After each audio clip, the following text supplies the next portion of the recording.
हूँ आप ठीक होंगे और मैं भी बिल्कुल ठीक हूँ। तो दोस्तों, भारत सबसे पहले ऑपरेशन अजय लॉन्च, मोदी ने भारतीयों को कभी अकेला नहीं छोड़ा। और ये बात सच है कि मोदी जी ने कभी भी भारतीयों को अकेला नहीं छोड़ा। मुझे आज भी याद है जब यूक्रेन और रशिया की वॉर हुई थी तो मोदी जी ने यूक्रेन से किस तरह से भारतीयों को निकाला था। ना सिर्फ भारतीयों को बल्कि पाकिस्तानी जो वहाँ पर स्टूडेंट्स मौजूद थे उन्होंने भी तिरंगे के तले अपने आप को किस तरह से सेव किया था, वो कभी भी मिट नहीं सकती यादें। तो गाइस करते हैं वीडियो को स्टार्ट और देखते हैं कि फलस्तीन इजराइल में मौजूद भारतीयों को किस तरह से सेव किया गया। इजराइल में फंसे भारतीयों को निकालने की तैयारी भारत ने शुरू कर ली है। विदेश मंत्री एस जयशंकर ने कहा है कि भारत सरकार ऑपरेशन अजय के तहत जो भारतीय इजराइल में फंसे उनको वापस लेकर आएगी। I congratulate Prime Minister Narendra Modi ji for launching Operation Ajay to bring Indian citizens back from Israel. Indian leadership जो है वो डेली बेसिस पे मिडिल ईस्ट में इंगेज भी कर रही है, लीडरशिप से भी बातें कर रही है और अब उन्होंने एक सेंटर भी खोल दिया ताकि वो लोग जो वहाँ पे फंसे हुए हैं उनके तो वो इनसे एंगेज कर सकें। Special charter flights and other arrangements have been put in place and the Indian government shows it's fully committed to the safety and the well-being of our nationals abroad. हम ये देख रहे हैं कि इंडिया के citizens जो कि Israel में हैं उनके मुतालिक ये कहा गया है कि working constantly to help Indian citizens. और इस वक्त मैं इनकी इतला के लिए अर्ज करना चाहता हूं कि 84 मुल्क हैं इस वक्त जो इजराइल के पीछे खड़े हैं। 84 मुल्क हैं जो अपनी सपोर्ट का ऐलान कर चुके हैं। यानी कि इजराइल में जो एम्बेसी मौजूद है और जो एम्बेसडर हैं इजराइल में इंडिया के, उनको बहुत ज़्यादा इस चीज़ की फिक्र है और वो मुसलसल काम कर रहे हैं कि किसी भी तरीके से इंडिया के सिटीजन्स को इंडिया वापस भिजवाएं। क्या ये जंग जो है ईरान तक आएगी? और अगर ईरान तक आएगी तो पाकिस्तान और ईरान के बॉर्डर जहां मिल रहे हैं तो क्या पाकिस्तान यहां से बच पाएगा? यूएन भी खामोश है, ओआईसी भी खामोश है, अरब लीग भी खामोश है, जीसीसी भी खामोश। क्या ये एक पैगाम दे दिया गया है वेस्टर्न और नॉन वेस्टर्न और इस्लामिक दुनिया से, हमास और इस तरह के जितने ग्रुप हैं कि भाई ये जो स्टाइल है रेजिस्टेंस का ये काबिल कबूल नहीं है। हेलो फ्रेंड्स, जय हिंद। हिंदुस्तान स्पेशल में आपका स्वागत है। दोस्तों, इजराइल और हमास की लड़ाई में आम नागरिकों की जिंदगी पर संकट के बादल मंडरा रहे हैं। इजराइल में लगभग 18,000 भारतीय मौजूद हैं। युद्ध की आहट को देखकर भारत ने अपने नागरिकों को वहां से वापस लाने के लिए कमर कस ली है। भारत ने इजराइल से अपने नागरिकों को वापस लाने के लिए ऑपरेशन अजय की शुरुआत कर दी है।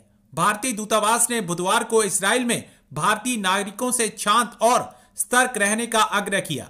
दूतावास ने इजराइल में भारतीय नागरिकों को आश्वस्त किया कि वह स्थिति पर पैनी नजर रखे हुए हैं।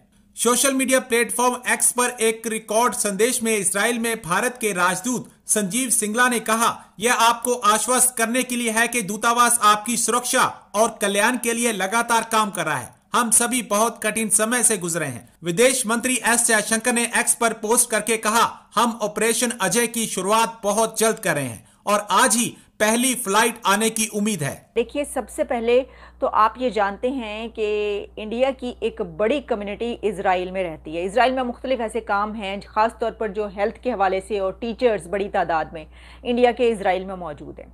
एक बड़ी तादाद ऐसी थी कि जिनको फौरी तौर पर वापस लाया गया इंडिया में और वो वापस पहुंचा दिए गए। उनके लिए फ़्लाइट्स का बंदोबस्त किया गया। जो फंस गए थे, कुछ ऐसे आर्टिस्टों के बारे में भी हमें पता चला कि वो वापस पहुंच गए हैं। लेकिन एक बड़ी तादाद ज़ाहिर है कि जब होती है आपकी किसी दूसरे कंट्री में तो वहाँ से फौरी तौर पर जो है तो नहीं आते, आहिस्ता आहिस्ता जो उसके लिए काम होता रहता है। लेकिन हम ये देख रहे हैं कि इंडिया के सिटीजन्स जो कि इजराइल में हैं उनके मुतालिक ये कहा गया है कि working constantly to help Indian citizens.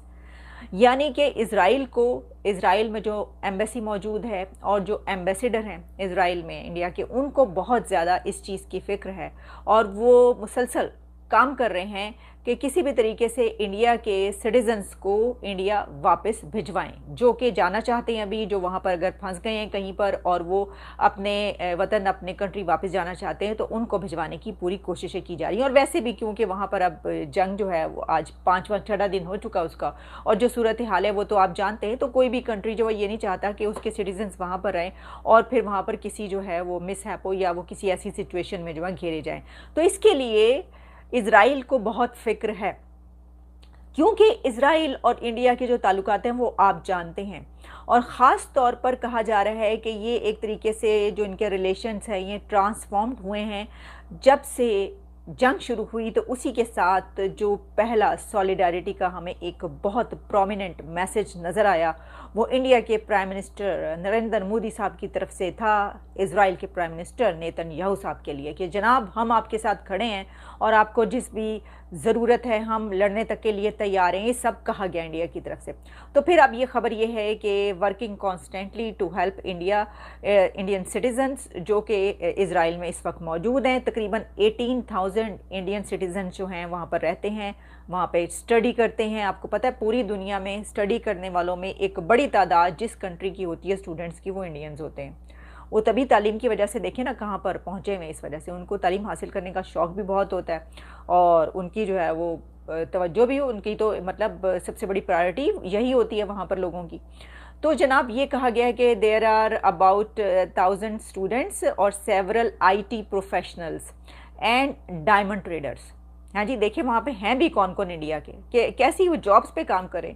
कोई ये नहीं कि मज़दूर या इधर ऐसे जो है, यानी कि ठीक है वो भी बड़ी वो एक काम है दुनिया का बड़ा, लेकिन वहाँ के लोग या तो डायमंड ट्रेडर्स हैं वहाँ पर, या फिर IT प्रोफेशनल्स हैं, या फिर स्टूडेंट्स हैं, और या फिर हेल्थ वर्कर्स हैं, केयर गिवर्स हैं।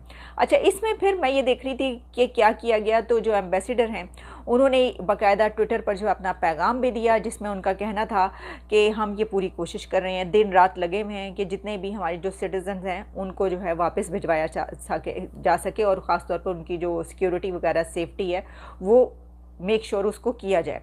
अच्छा, इसमें फिर ये हुआ कि एक जो वहाँ पर केरला के थे केयर गिवर, उन्होंने जो है